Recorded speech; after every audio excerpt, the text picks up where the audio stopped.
Só que o MBL às vezes ultrapassou alguns limites. Algumas pessoas ligadas ao MBL foram chatas até demais, ultrapassaram alguns limites e em alguns momentos se comportaram de uma forma parecida com pessoas do próprio PT.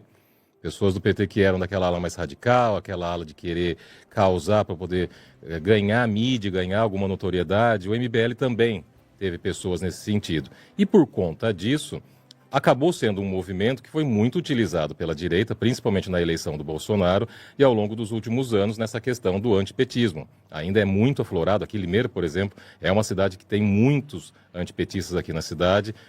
Como que vocês vão conseguir controlar esse ímpeto do pessoal em tentar aparecer usando o nome do partido, agora omissão, né?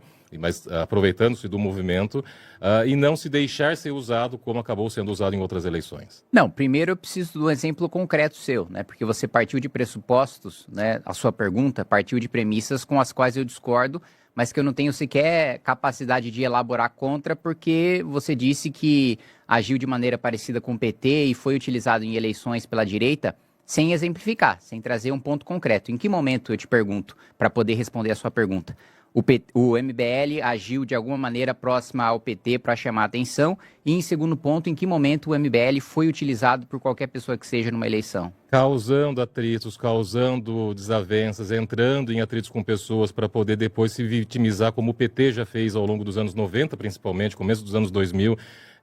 São muito semelhantes. Eu não preciso trazer exemplos que você sabe do que eu estou falando. Não, eu preciso realmente saber, preciso que você cite um exemplo concreto, eu vou dar um porque exemplo, senão fica uma coisa etérea, né? Vamos lá. Fica uma coisa leviana. Entendi. O PT sempre se vitimizou quando participava organizava um protesto, entrava em confronto com a polícia, apanhamos da polícia.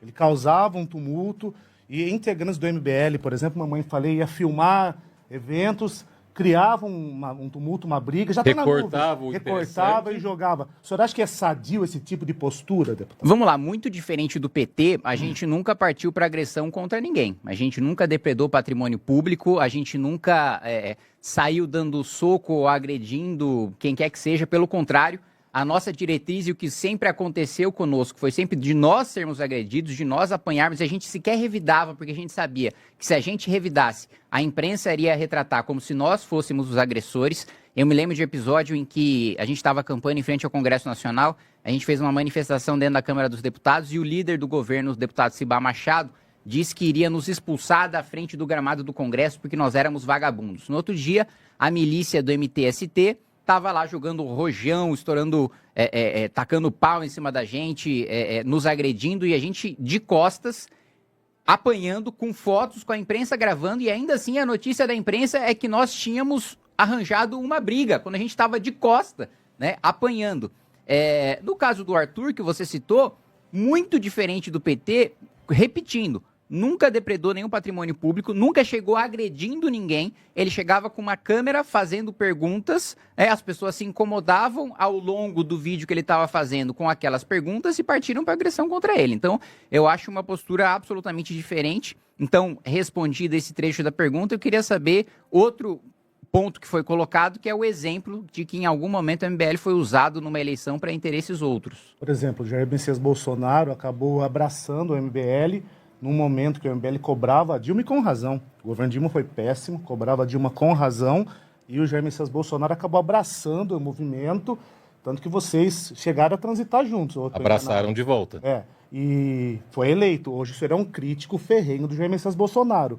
Na leitura do senhor, não houve uma utilização da família Bolsonaro do movimento? Não, eu não acho que nós fomos usados, porque nós fizemos um voto útil para derrotar o PT, e a gente tinha a esperança de que aquilo que o Bolsonaro estava prometendo seria cumprido, né? E aí ele traiu seu eleitorado de maneira geral, né? Ele não usou o Movimento Brasil Livre, nós conscientemente fizemos uma declaração de apoio para derrotar o PT.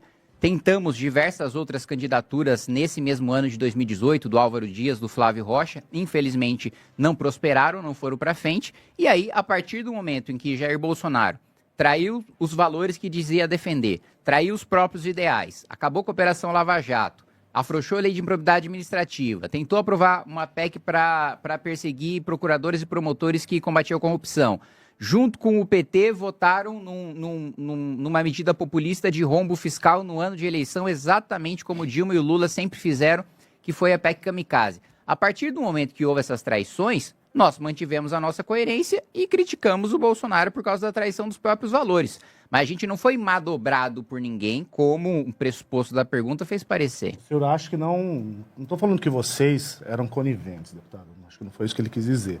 Mas é assim, até de má fé partindo deles. O senhor acha que ele não agiu de má fé com o movimento? Não, claro que ele agiu de má fé. Ele usou o movimento. Mas a maneira como foi colocada a questão, parece que em toda a eleição, ou costumeiramente em eleições, o MBL é utilizado para defender os interesses de outro. Não, nós defendemos a nossa própria posição, nós defendemos os nossos próprios valores. Se quem nós apoiamos depois trair os próprios valores, aí não é problema de caráter nosso, o problema é daquele que foi apoiado dizendo uma coisa e depois colocou outra. Agora, nós nunca mais teremos nenhum problema dessa sorte, porque agora nós temos um partido próprio. Agora nós vamos apoiar ninguém de fora. Agora nós temos quadro próprio, nós somos cabeça de chapa. Em nenhum estado a gente está apoiando candidaturas que não sejam as nossas próprias, né? Então não há o menor risco disso acontecer novamente. Mas a questão do voto útil, Kim, quando você fala um voto útil, que vocês acabaram apoiando para derrubar o PT. Foi a sua fala, tinha uma intenção muito clara. E nessa intenção de derrubar o PT, a gente sabe que pessoas acabam utilizando justamente o movimento, o peso que vocês têm, principalmente em redes sociais, para poder fazer o quê? Derrubar o PT. E aí essas pessoas que estão lá fazendo isso já deixam muito claro, em algumas formas, em alguns comportamentos, que as intenções, quando estiverem no poder, vão se perpetuar da mesma forma como o Bolsonaro fez com o Brasil, da forma como ele acabou se mostrando.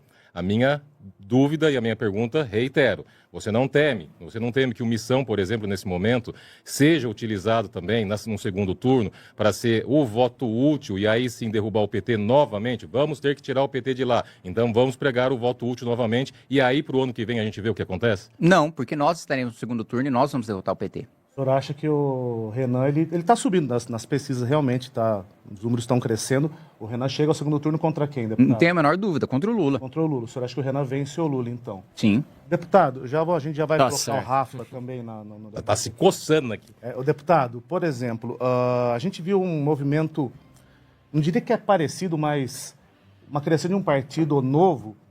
Somos, o próprio nome diz novo, vamos mudar tudo o que já existe. Com uma ideia interessante, gente nova na polícia, como o senhor jovem. O senhor tem quantos anos, deputado? 30. 30 anos ainda, jovem ainda. A gente vê muita gente do MBL jovem, o próprio Renan também. E depois a gente vê que o Novo, ele perde. Os fundadores do partido perdem o controle do partido, deputado. A gente sabe como funciona na política. É um ambiente que o senhor está lá já 2 mandatos, pesadíssimo, talvez num ambiente promíscuo até. Vocês temem perder o controle da missão em algum momento, deputado? Porque não dá para vocês filtrarem todos que entram no partido.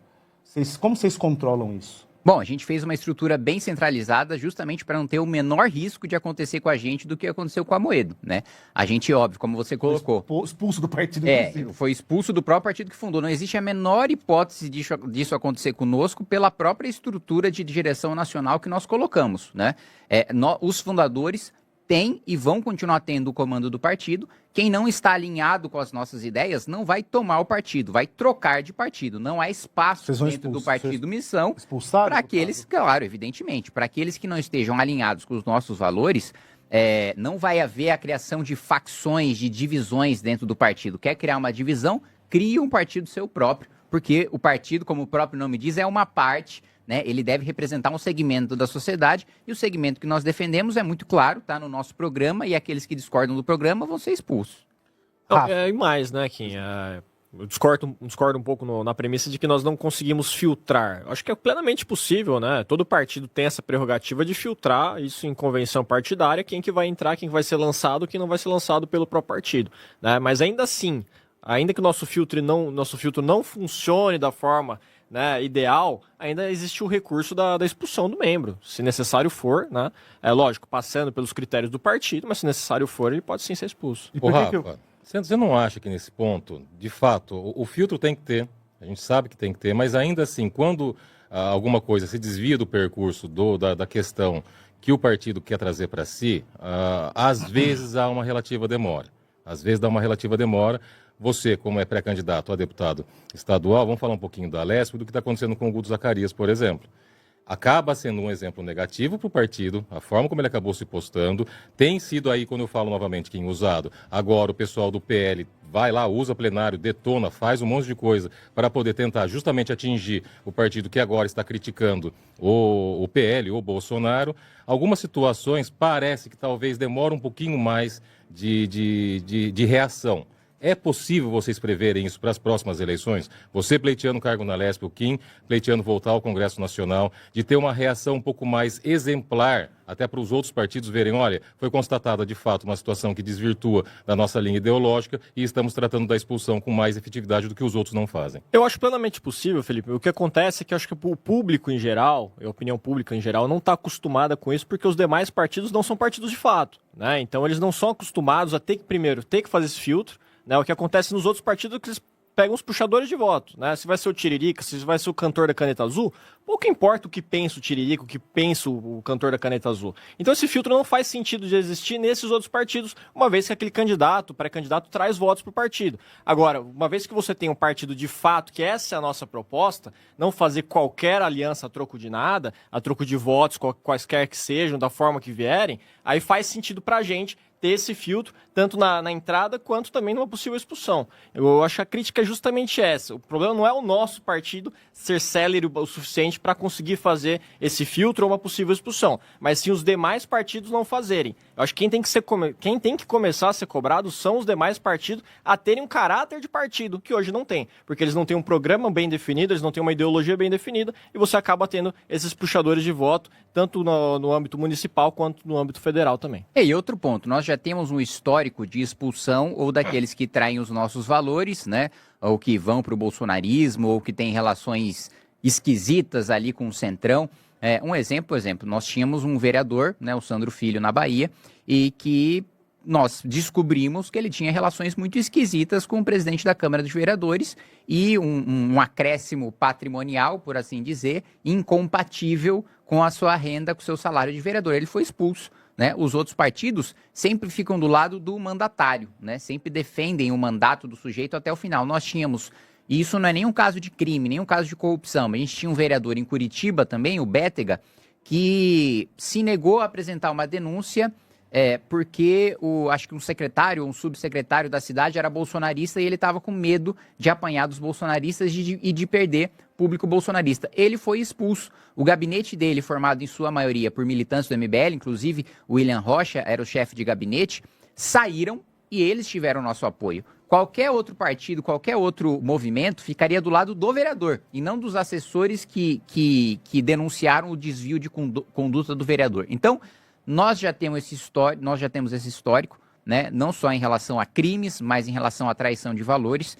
E por isso eu acho que, enfim, quando as pessoas nos perguntam, né?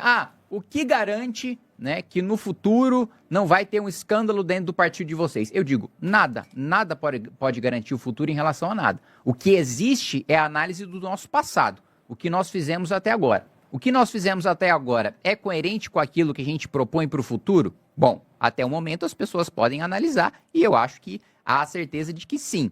Agora, que no futuro vai haver uma garantia de qualquer coisa, isso não existe em nenhum partido, em nenhum projeto.